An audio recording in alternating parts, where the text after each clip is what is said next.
الحمد للہ رب العالمین والصلاة والسلام علی سید الانبیاء والمرسلین وعلی آلہ واصحابہ وبارک وسلم اجمعین۔ لائق کے ساتھ احترام سامعین و حاضرین، آج حضور سید عالم صلی اللہ علیہ وسلم کی 10ویں زوجہ محترمہ ام المومنین حضرت سیدہ صفیہ رضی اللہ تعالیٰ عنہ وعلیٰ سلام اللہ تعالیٰ عنہ کی شخصیت سے متعلق ہماری گفتگو ہوگی۔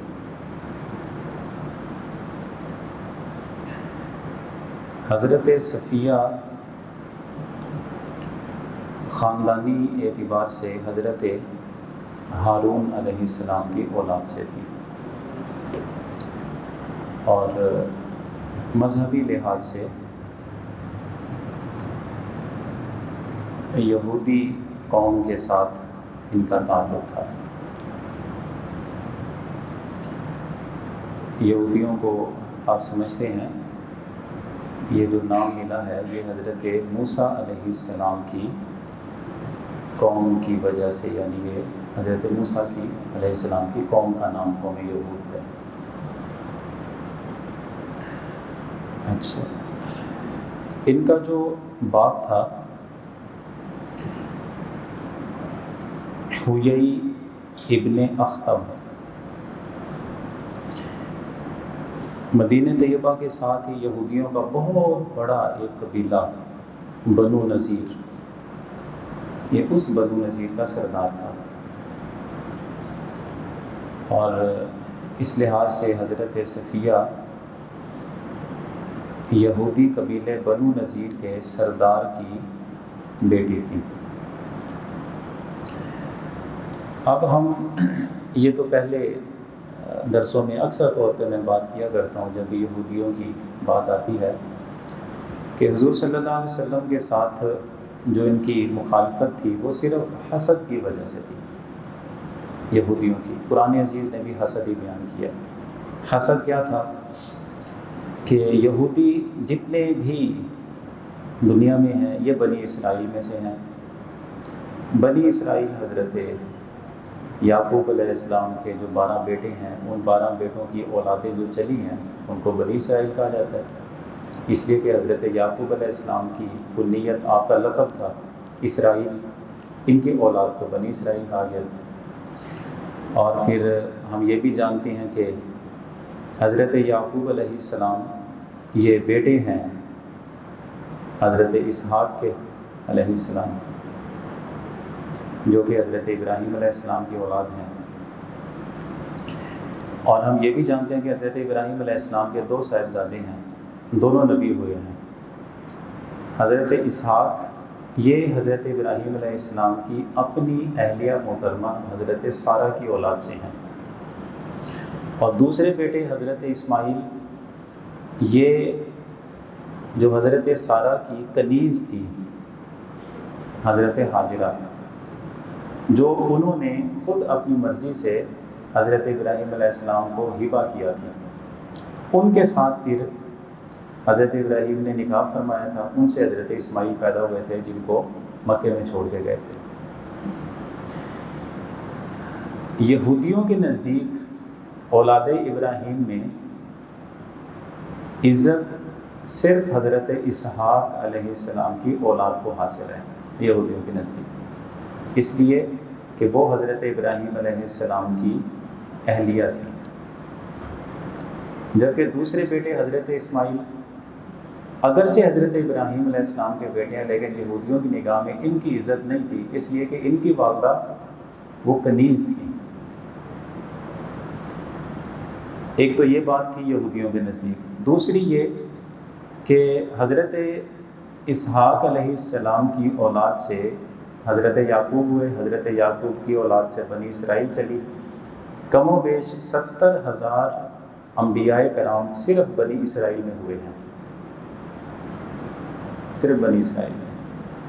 اور جو حضرت اسماعیل علیہ السلام کی اولاد تھی ان سے صرف ایک نبی ہوئے اور وہ حضور صلی اللہ علیہ وسلم۔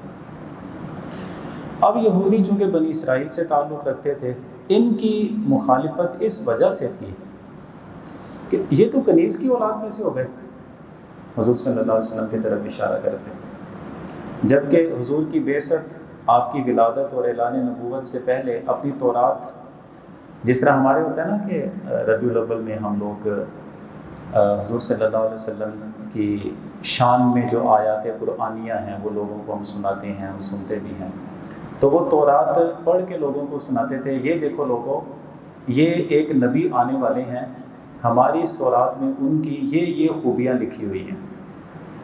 تو لوگ ان کو بڑی داد دیتے تھے، نذرانے بھی دیتے تھے۔ لیکن جب حضور صلی اللہ علیہ وسلم کی پیدائش ہو گئی، اب یہ لوگ کہتے تھے کہ ان کی پیدائش تو اولاد اسحاق میں ہونی چاہیے تھی، کیونکہ بنی اسرائیل کو تو بڑی ایک شان حاصل تھی، یا بنی اسرائیل انی فضلتکم علی العالمین، اے بنی اسرائیل یہ تو اسلام کی وجہ سے اب اسلام کی عزتیں ہیں، اس سے پہلے جتنی عزتیں ہیں وہ ساری تمہیں ملی ہیں۔ یہ لوگ کہتے تھے کہ عزتیں ساری جب زمانے بھر کی ہمارے لیے ہیں تو یہ نبی بھی تو اسی اولاد اسحاق میں آتے۔ اب یہ حسد تھا جس کی وجہ سے وہ حضور صلی اللہ علیہ وسلم کی مخالفت کرتے تھے۔ اب جس قبیلے کا میں نے نام لیا، یہودی قبیلہ بنو نذیر، اس کا سردار حیی ابن اخطب جو حضرت صفیہ کا باپ تھا، اور حضرت صفیہ کا رضی اللہ عنہ ان کا چچا ابو یاسر ابن اخطب، ان دونوں نے بیٹھ کے فیصلہ کیا کہ مسلمان تو بڑھتے جا رہے ہیں، مکے کے کفار مشرکین کچھ نہیں کر سکے، اب ہمیں کچھ کرنا پڑے گا۔ انہوں نے پلاننگ کی کہ ایک دم سے سارے یہودیوں کو اکٹھا کریں اور مدینہ طیبہ پہ حملہ کر دیں، اس سے کیا ہوگا کہ مسلمانوں کے نبی اور ان کے جو ساتھ رہنے والے ہیں ان کو سب کو ختم کر دیا جائے۔ اب حضور صلی اللہ علیہ وسلم کو اس بات کا علم ہوا تو آپ نے فوراً ایک لشکر تیار کیا، 1600 کے قریب، اس میں حضور صلی اللہ علیہ وسلم کے صحابہ کرام کی جماعت اکٹھی ہو گئی، آپ نے ان پہ حملہ کیا۔ حیی ابن اخطب یعنی حضرت صفیہ کا باپ وہ بھی ہلاک ہو گیا، ان کے جو پہلے شادی ہوئی تھی شوہر بھی ہلاک ہو گیا، اور ان کا ایک بھائی تھا وہ بھی ہلاک ہو گیا، اور بہت سارے غلام کنیزیں یعنی مرد عورتیں جو حضور صلی اللہ علیہ وسلم کے لشکر نے آپ کے صحابہ نے گرفتار کر لیے۔ اب اس طرح جہاد کے ماحول میں جو غیر مسلم آتے ہیں، عورتیں ہوں تو انہیں کنیزیں بنا لیا جاتا ہے، مرد ہوں تو غلام بن جاتے ہیں۔ اب حضور صلی اللہ علیہ وسلم کے ایک چہیتے صحابی تھے حضرت دہیہ کلبی، اور یہ وہی صحابی ہیں کہ حضور صلی اللہ علیہ وسلم جب اپنے صحابہ کے ساتھ بیٹھے ہوتے اور جبریل امین حضور کے پاس آنا ہوتا اس وقت میں، تو حضرت دہیہ کلبی کی شکل اختیار کر کے انسانی شکل دہیہ کلبی کی شکل میں آتے تھے۔ صحابہ کرام کو یہ لگتا تھا کہ یہ دہیہ کلبی آئے، حضور سے بیٹھے ہیں، باتیں کی اور وہ چلے گئے۔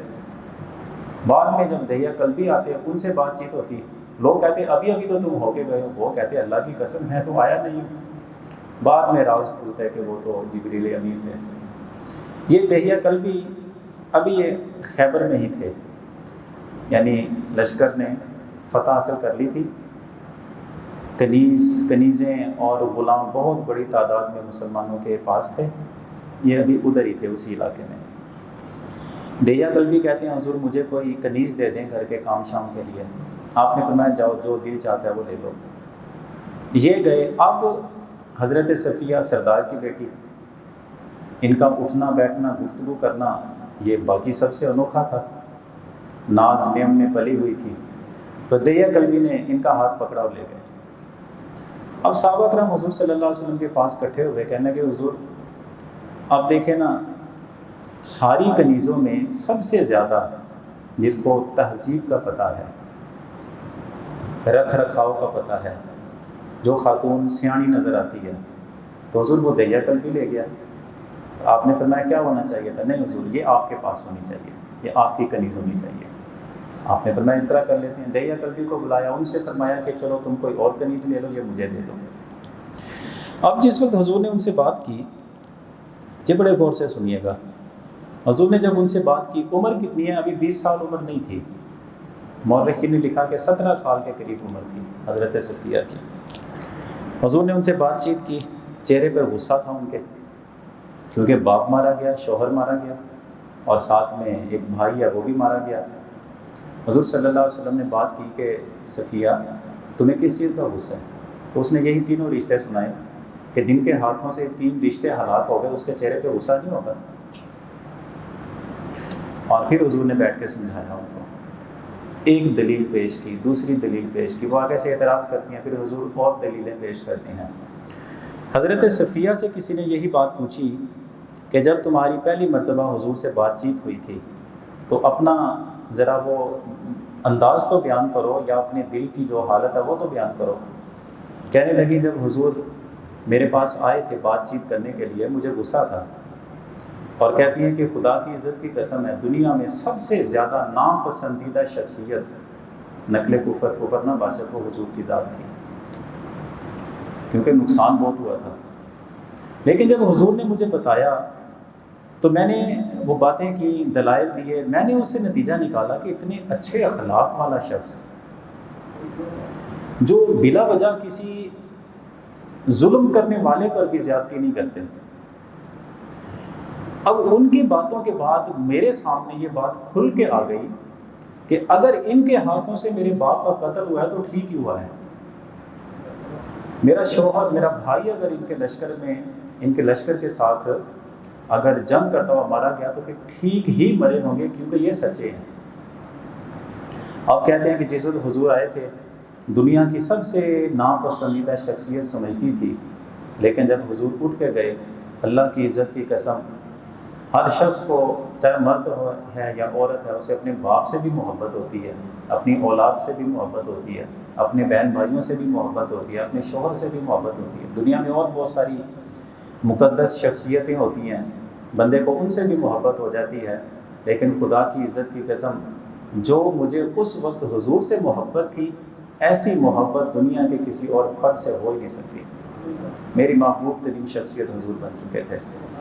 اس کے بعد حضور نے صلی اللہ علیہ وسلم نے انہیں اختیار دیا، صفیہ اب ایسا کرو، تمہارے سامنے 2 ہی راستے ہیں، یا تو ہم تمہیں آزاد کر دیتے ہیں، اپنے خاندان میں چلی جاؤ، یہ تمہارے لیے راستے کھول دیے، ابھی تمہارے ہاتھ کھولتے ہیں، تم جاؤ اپنے خاندان میں چلی جاؤ، یا ایسا کرو کہ تم میری کنیز بنی ہوئی ہو اس وقت، میں تمہیں غلامی سے آزاد کر دیتا ہوں، لیکن اپنے ساتھ ہی اپنے گھر میں رکھنا چاہتا ہوں تمہیں، اور اگر دوسرا آپشن تمہیں قبول ہے تو اسے قبول کرو۔ انہوں نے کہا کہ حضور جب آپ سے بات چیت ہو چکی ہے اور آپ کے انداز، آپ کے اخلاق، آپ کا کردار دیکھا ہے تو مجھے دنیا کا کوئی اور گھر پسند نہیں آئے گا، اگر آپ مجھے اپنے گھر میں رکھ لیں گے تو یہ میری خوش نصیبی ہوگی۔ پھر اسی مقام پہ ہی صحابہ کرام کے ساتھ مشاورت ہوئی اور حضور صلی اللہ علیہ وسلم کا نکاح ان کے ساتھ ہوا، پھر یہ ام المومنین بن گئیں۔ اب میں آپ کے سامنے 1-2 چیزیں رکھتا ہوں کہ حضور صلی اللہ علیہ وسلم ان کو عزت کتنی دیتے تھے، اور یہ ساری امت کو سمجھانے کے لیے باتیں تھیں۔ اتنی عزت حضور ان کو دیتے تھے کہ جب وہ قافلہ وہاں سے مدینے کی طرف واپس آنے لگا تو اب یہ میں نے عرض کیا کہ عمر اتنی زیادہ نہیں تھی ابھی، تو اب جو مسلمانوں کے پاس سواریاں تھیں اتفاق سے انہوں نے وہ سواری کبھی استعمال ہی نہیں کی تھی، کیونکہ وہ سرداروں کی بیٹی، اپنی شان کے مطابق وہ سواریاں بدلنے والی اور سفر کرنے والی۔ اب یہ میں بھی کہ اونٹنی ہو، اب حضور نے فرمایا کہ چلو صفیہ اونٹنی پہ سوار ہو، چلیں قافلہ نکلنے والا ہے۔ انہوں نے کوشش کی، اونٹنی پہ چڑھ نہ سکی۔ اب حضور صلی اللہ علیہ وسلم شوہر کی حیثیت رکھتے تھے، حضور نے اپنا ایک گھٹنا نیچے لگایا اور دوسرا گھٹنا یوں کھڑا کیا، گھٹنا کھڑا کیا۔ آپ نے فرمایا کہ صفیہ یہاں پہ قدم رکھو، اوپر چڑھ جاؤ۔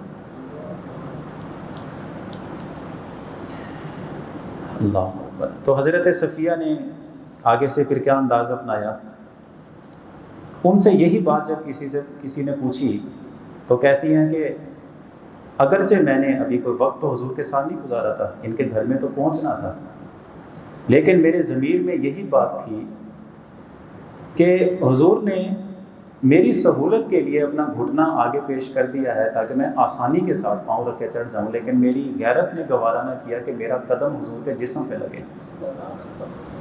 میں نے پھر کیا کیا، حضور کے گھٹنے کے اوپر میں نے اپنا گھٹنا رکھا اور دوسرا پاؤں رکاب میں رکھا اور اونٹنی پہ چڑھ گئے۔ لیکن اس واقعے سے ہمیں یہ تو اندازہ ہوتا ہے کہ حضور صلی اللہ علیہ وسلم نے کتنی عزت دی۔ اور یہی قافلہ جس وقت مدینہ طیبہ کے قریب پہنچ رہا تھا، حضور صلی اللہ علیہ وسلم کی عادت کریمہ تھی کہ جب آپ اپنے شہر کے قریب پہنچتے تھے تو سواری کو تیز بھگاتے تاکہ میں اپنے شہر میں جلدی سے پہنچ جاؤں۔ تو وہ جلدی میں ایسا ہوا کہ اونٹنی کو ٹھوکر لگی۔ حضور صلی اللہ علیہ وسلم آگے بیٹھے ہوئے تھے، صفیہ حضرت صفیہ ام المومنین پیچھے تھی، یہ دونوں بھی نیچے آ گئے۔ اب جس وقت قافلے کے اندر یہ افراتفری کے حضور اونٹنی سے نیچے اور حضور کی اہلیہ بھی، حضور صلی اللہ علیہ وسلم فوراً اٹھے اور آپ نے اپنی چادر اتار کے حضرت صفیہ کے اوپر ڈال دی، اور صحابہ کرام آتے ہیں تو حضور نے فرمایا کہ ٹھیک ہے تم پیچھے ہٹو، میں خود ہی دیکھوں گا اس کو۔ یعنی آپ اسے دیکھیں کہ ان کو کتنی رسپیکٹ اور اپنی عزت کی حفاظت کس طرح کی جا رہی ہے۔ حالانکہ یہ صحابہ تھے کہ حضور کی ایک نگاہ سے ان کے ظاہر اور باطن پاک ہوتے تھے، لیکن امت کو پھر بھی تعلیم دی جا رہی ہے کہ اپنی بیوی کو اس طرح حفاظت کے ساتھ رکھنا ہے۔ تیسری بات کہ حضور ایک دفعہ اعتکاف میں بیٹھے ہوئے تھے مسجد میں، تو حضرت صفیہ نے کہا میں حضور سے مل کے آتی ہوں۔ چلی گئی، کافی دیر تک بات چیت کرتی رہی، جب اٹھ کے جانے لگی حضور نے فرمایا ٹھہرو ایک منٹ۔ حضور صلی اللہ علیہ وسلم خود چل کے مسجد کے دروازے تک گئے اور انہیں دیکھتے رہے جب تک یہ اپنے گھر میں نہیں چلی گئی، حضور وہیں پہ کھڑے رہے۔ میرے خیال میں اس چیز کی ہمارے مردوں میں بہت کمی ہے۔ بھن بھرا کٹھے ہوئے ہون، کوئی شکوے شکایت ٹور پین تے پھر کی گلاں ہوندیاں، ایسے ہی بیوی کے بہن بھائی کٹھے ہوں، وہ ان کے اندر بیٹھی ہو، چج دی گل تے انہیں بھی نہیں کرنی۔ وجہ کیا ہوتی ہے؟ میں نے جمعے میں بات عرض کی تھی کہ عزت قبلہ اگر آپ حاصل کرنا چاہتے ہیں نا کسی بھی فرد سے، آپ اس کی عزت کریں، بدلے میں آپ کو عزت ملے گی۔ اس چیز کا ہمارے گھرانوں میں بہت فقدان ہے۔ ہوٹل میں جائیں گے، وہاں پہ پیسے بھی ادا کریں گے، ٹپ شپ بھی دے کے آئیں گے، ٹیکس بھی دے کے آئیں گے، اور سارا کچھ پے کرنے کے بعد پھر جا کے کاؤنٹر پہ اسپیشلی کہیں گے تھینک یو، بہت اچھا کھانا تھا۔ ساری زندگی اپنے گھر میں کھایا، فری میں کھایا، عزت بھی فری میں کرائی، اسے جزاک اللہ، اللہ تمہیں اس کی جزا دے، تمہارا بہت شکریہ، تمہارے ہاتھ میں تو کمال ہے، یہ لفظ اپنے گھر میں استعمال کرنا ہمارے نزدیک تو ویسے ہی حرام ہے۔ کپڑے دھلوا کے لائیں گے، پیسے دے کے آئیں گے، 4 دوستوں بھی بتائیں گے تو بھی بڑا اچھا جائے۔ ساری زندگی گزر گئی جس کے ہاتھوں کے دھوئے کپڑے پہنے ہیں، اس کو نہیں کہیں گے کہ اللہ تمہیں جزا دے۔ بدلے میں کیا ملے گا؟ وہی ہے جو گھرانوں کی صورت حال ہے۔ اور ان کی حالت کیا تھی کہ حضور صلی اللہ علیہ وسلم جس بیماری میں حضور کا انتقال وصال مبارک ہوا، حضور ان دنوں بھی بیمار تھی، دیگر ازواج مطہرات بھی بیٹھی ہوئی تھی، تو حضرت صفیہ بہت جذباتی ہو گئی، بہت جذباتی، رونا شروع کر دیا۔ حضور نے فرمایا کہ صفیہ کیا ہوا تمہیں؟ کہتے کہ حضور آپ دعا کریں، آپ دعا کریں کہ اللہ آپ کی ساری بیماریاں مجھے لگا دے، میری زندگی بھی اللہ آپ کو دے دے۔ اور ساری باقی بیویاں بیٹھی تھی، وہ بڑی حیران تھی کہ یہ کیا کہہ رہی ہے۔ تو حضور صلی اللہ علیہ وسلم نے فرمایا کہ واللہ انہا لصادقہ، میں اللہ کی قسم اٹھا کے کہتا ہوں کہ یہ اوپر اوپر سے نہیں کہہ رہی، یہ اپنے اس قول میں سچی ہے، یہ دل سے بات کر رہی ہے۔ اللہ اکبر۔ تو یہ چیزیں میرے خیال میں ہمیں اپنے گھروں میں بھی لانی چاہیے۔ پھر ان کے جہاں پہ اوصاف بیان کیے جاتے ہیں، ابن کثیر انہوں نے ایک حدیث شریف ہے جس کا بیان کیا کہ حضرت صفیہ رضی اللہ تعالیٰ عنہ کانت من سجدات النساء عبادتاً و ورعاً و زہادتاً و برًا و صدقہ، کہ اس زمانے میں جتنی بھی خواتین تھیں، اگر آپ عبادت کے لحاظ سے دیکھیں، آپ پرہیزگاری کے لحاظ سے دیکھیں، آپ زہد و تقوی کے لحاظ سے دیکھیں، آپ کسی کے ساتھ خیر خواہی کے جذبات کا اگر اندازہ لگانا چاہیں اور صدقہ خیرات میں اگر دیکھنا چاہیں تو اس زمانے کی سرداری ان ساری چیزوں میں اللہ نے حضرت صفیہ کو عطا فرمائی تھی۔ اور ابن حجر اسقلانی نے بیان کیا کانت صفیۃ عاقلۃ حلیمۃ فاضلہ، حضرت صفیہ رضی اللہ عنہ بہت عقل مند خاتون تھیں اور حلیم الطبع تھیں، یعنی انہیں غصہ نہیں آتا تھا، اور فاضلۃ کہ ہر معاملے کو بڑی سنجیدگی سے لے کے بہترین فیصلہ کیا کرتی تھی۔ اور آخری میں روایت اس حوالے سے بیان کروں کہ حضور صلی اللہ علیہ وسلم ایک دفعہ ان کے پاس آئے، دیکھا کہ کھجور کی گٹلیاں لے کے تو وہ اس کو تسبیح کے طور پہ پڑھ رہی تھی۔ حضور نے فرمایا صلی اللہ علیہ وسلم صفیہ کیا کر رہی ہو؟ کہنے کہ حضور گٹلیاں پڑھ رہی ہوں اور اللہ کی پاکی بیان کر رہی ہوں، یعنی اللہ کی پاکی کا مطلب کہ سبحان اللہ سبحان اللہ۔ تو آپ نے فرمایا کہ گٹلیاں کتنی ہیں؟ کہنے کہ 4000 گٹلیاں۔ آپ نے فرمایا کہ تو 4000 گٹلیاں جتنی دیر میں پڑھے گی نا، ہم نے ادھر کھڑے کھڑے ایک ایسی تسبیح پڑھی ہے وہ تیری 4000 گٹلیوں سے بھی زیادہ ثواب رکھتی ہے۔ اب انہوں نے گٹلیاں چھوڑی، کہنے لگے حضور مجھے بھی سکھائیں، تو آپ بھی میرے ساتھ پڑھیے گا۔ تو حضور صلی اللہ علیہ وسلم نے فرمایا کہ یوں پڑھا کرو سبحان اللہ عدد ما خلق، سبحان اللہ عدد ما خلق۔ فرمایا کہ یہ پڑھ لیا کرو تو ایک دفعہ پڑھنے کا اجر و ثواب 4000 مرتبہ گٹلیاں پڑھنے سے بھی زیادہ ہے۔ پھر انہوں نے اپنی زندگی کا یہ پھر ایک معمول بنا لیا تھا۔ باتیں بہت ہیں، بہرحال 50 سنہ ہجری حضرت امیر معاویہ کے دور حکومت میں حضرت صفیہ رضی اللہ عنہ کا انتقال ہوا، اور جہاں پہ امہات المؤمنین کا احاطہ ہے، جہاں پہ سب کی قبریں ہیں، تو ادھر ہی آپ کی قبر انور موجود ہیں۔ اللہ تعالیٰ حضرت ام المؤمنین کے درجات میں مزید بلندیاں فرمائے، اور ہمارے والدین کے اللہ تعالیٰ ان نیک ہستیوں کے طفیل بے حساب مغفرت فرمائے۔